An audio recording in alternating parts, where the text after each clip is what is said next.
అనుదిన బైబుల్ ఆదికాండము 42వ అధ్యాయం. ధాన్యము ఐగుప్తులో నున్నదని యాకోబు తెలుసుకున్నప్పుడు మీరేలా ఒకరి ముఖము ఒకరు చూచుకొనుచున్నారని తన కుమారులతో అనెను. మరియు అతడు చూడుడి, ఐగుప్తులో ధాన్యము ఉన్నదని వింటిని.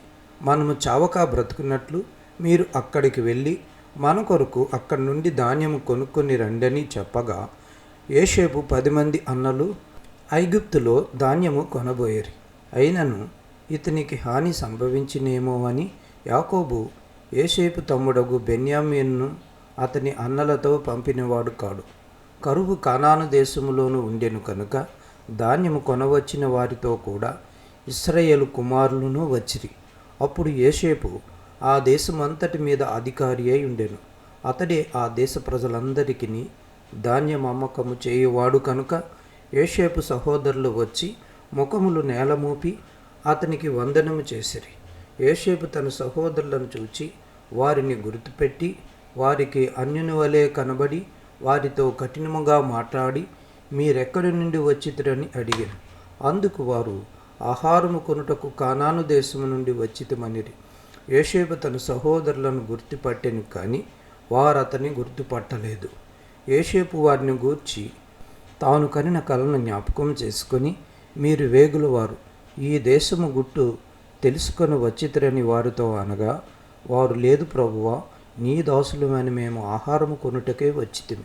మేమందరము ఒక్క మనిషిని కుమారులము. మేము యథార్థవంతులమే కానీ నీ దాసులమైన మేము వేగుల వారము కామని అతనితో చెప్పిరి.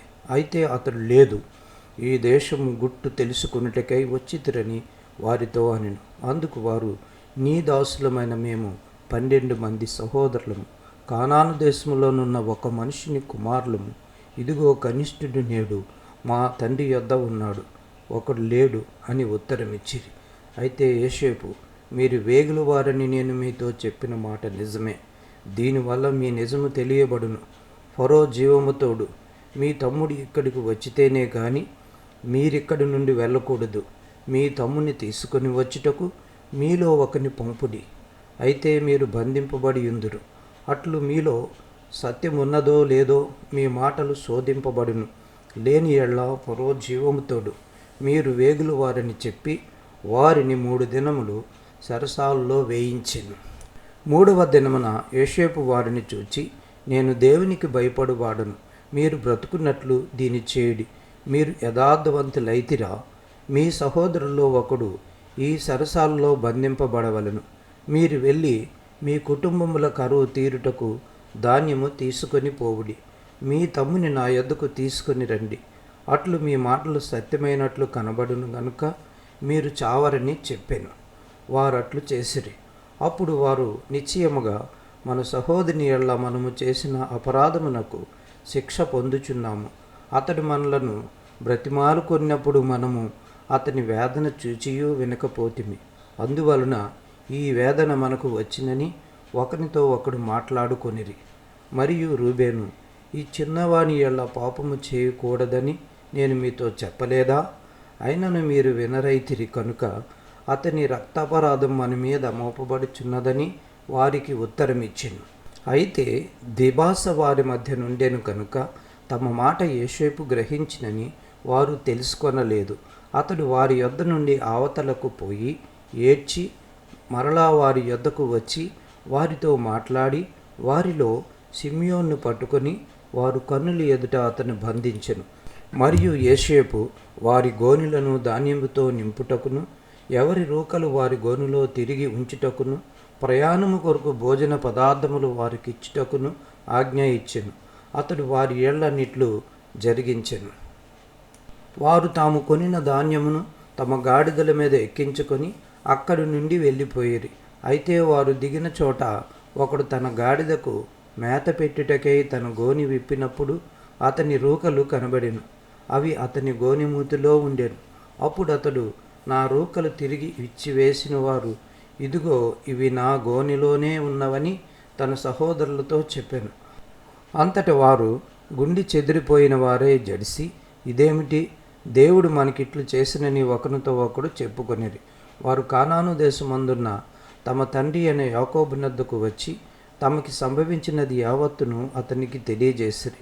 ఎట్లనగా ఆ దేశమునకు ప్రభువైన వాడు మాతో కఠినముగా మాట్లాడి మేము ఆ దేశమును వేగుచూడ వచ్చిన వారమని అనుకొనిను. అప్పుడు మేము యథార్థవంతులము, వేగుల వారము కాము. 12 మంది సహోదరులము, ఒక్క తండ్రి కుమారులము. ఒకడు లేడు, మా తమ్ముడు నేడు కానాను దేశమందు మా తండ్రి యొద్ద ఉన్నాడని అతనితో చెప్పితిమి. అందుకు ఆ దేశ ప్రభు మమ్మను చూచి, మీరు యథార్థవంతులని దీనివల్ల నేను తెలుసుకుందును. మీ సహోదరులో ఒకరిని నా యొద్ద విడిచిపెట్టి మీ కుటుంబముల కరువు తీరినట్లు ధాన్యము తీసుకుని పోయి నా యొద్దకు ఆ చిన్నవాణ్ణి తోడుకొని రండి. అప్పుడు మీరు యథార్థవంతులే కానీ వేగుల వారు కారని నేను తెలుసుకొని మీ సహోదరుని మీకు అప్పగించెదను. అప్పుడు మీరు ఈ దేశమందు వ్యాపారము చేసుకొని వచ్చనని చెప్పెననిరి. వారు తమ గోనెలను కుమ్మరించినప్పుడు ఎవరి రూకల మూట వారి గోనెలో ఉండెను. వారును వారి తండ్రియు ఆ రూకల మూటలు చూచి భయపడిరి. అప్పుడు వారి తండ్రి అయిన యాకోబు వారిని చూచి, మీరు నన్ను పుత్రహీనునిగా చేయుచున్నారు.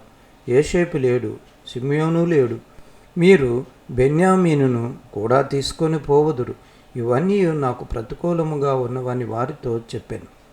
అందుకు రూబేను, నేను అతన్ని యొద్దకు తీసుకొని రాని యెడల నా 2 కుమారులను నీవు చంపవచ్చును. అతని నా చేతికి అప్పగించుము.